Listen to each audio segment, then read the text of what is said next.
limits of what we can potentially know appear in stark relief as these limits are encoded in the letter X, the letter standing in for the identities and histories and forms of knowing that have been damaged, distorted, and erased from the historical record.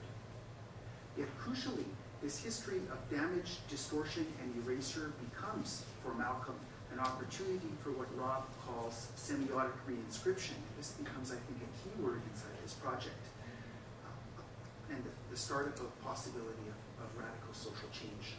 Rob's book project, in a very generative way, invites us to participate in this process too, calling attention to what poet Juliana Spar from Hawaii calls a deep, unsortable history, while also urging us to sort through the history anyways, right? So there's that kind of sense of the limits, yet the urgency of nevertheless trying to deal with this. Now, if I don't mention any reservations with this project, I think that Rob and others in the room today might suspect that I didn't read the book very closely. So here's one concern that has stuck with me, and I think that one of the first questions that I was asked when I walked in the room today is, so you're an American Studies person? And here I need to kind of maybe come up and confess a little bit. I'm not. I work in the field of post-colonial studies and see the U.S. empire as a really interesting and important site, but I'm not an American Studies person. So as I was going through this book manuscript, and as I was reading through the complex and varied post-colonial lines of flight that are meticulously tracked in this project, I must admit, and here, Rob, this is something you've also acknowledged, it's not entirely clear to me why the poetics it develops needs to be encoded as an American poetics, as indicated in the book's subtitle. Nor is it entirely clear to me what is accomplished by lionizing American English as a preeminent site of creolization and deterritorialization, as indicated in the book's epilogue. Now, to be sure, the object of critique here is the U.S. empire in its modern and contemporary forms, and there's no doubt that Rob's project is admirably attentive to the reworkings of language across various sites, whether we choose to call these sites American or not.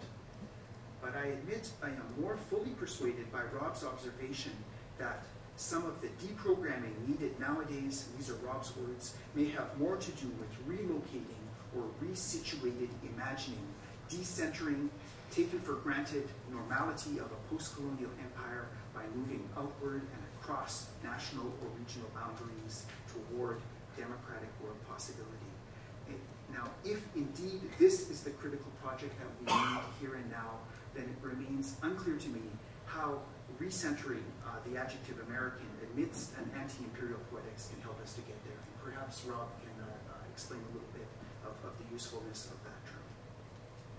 Now, despite these reservations, I also want to say that what distinguishes Rob's larger critical project and what I think makes it deeply relevant to us is its striking humility as it engages with the act of reading at the edges of the Pacific.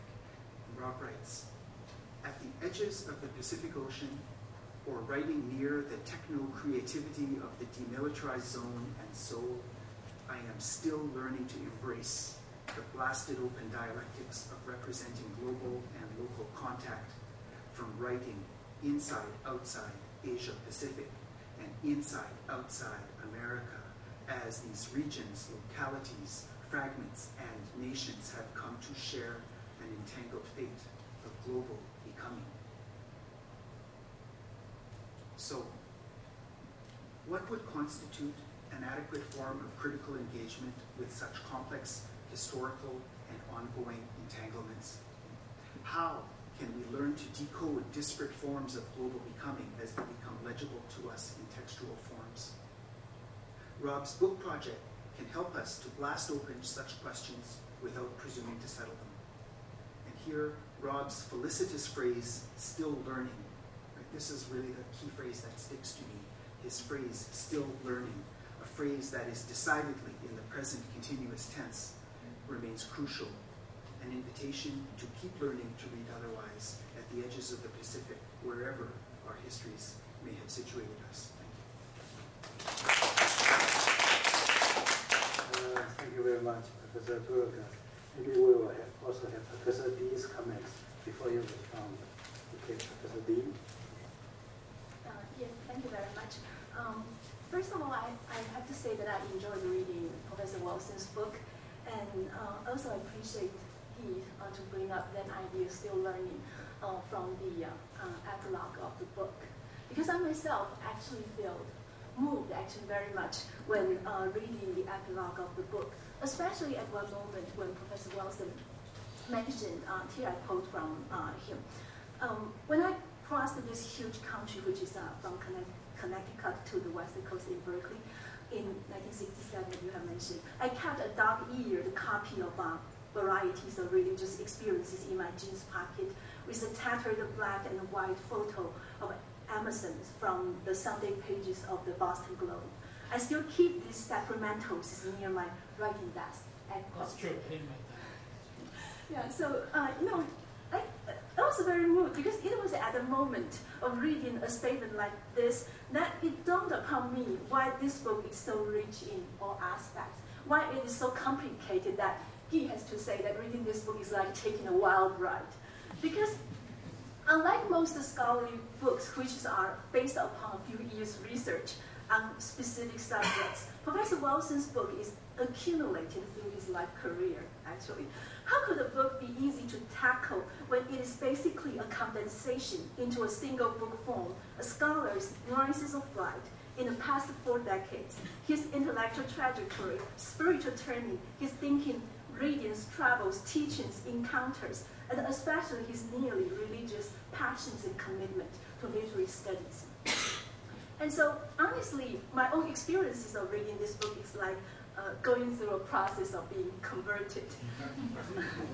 Because when I was first encountered this book, when Zhili mentioned to me this book, I had a lot of doubts about the so-called convergent politics, and I had difficulty linking the idea of conversion and politics. Because I always taken myself as a kind of upholder of liberal intellectualism. I think this basically came from my training in the so-called de-logocentric post-structuralism. And if someone asked me, before I read this book, I would certainly say, no, I would never want to be converted. And I always believe that it is ethically more correct not to try to convert anyone. For me, converting was a word with a lot of negative connotations. Isn't to be converted to yield oneself to an existing structure, such as a religious framework or an ideological fixture. Isn't to be converted to subordinate oneself to a god or a master, a giving up of individual free will and self-determination. And so all these questions kind of reverberated in my mind and constitute, in a way, my resistance to the book. Until I was pulled into the stories of Henry torn from the stomach. Okay, that's the story that Professor Wilson has just mentioned to us, the first Hawaiian who was converted into Christianity. And then I started to realize that involved in the real life story of conversion is actually usually more than the confrontation between one and the other, more than the devouring of one by the other, or the disappearing of one into the other. Since conversion is hardly one way and usually incomplete, this is exactly Professor Wilson's words. In most cases, it opens up dialectics between people and culture. Conversion as such is less about a movement from perversion to conversion. In many cases, conversion is actually the real cause of perversion. Okay, so actually, Professor Wilson placed upon all these words, conversion and perversion,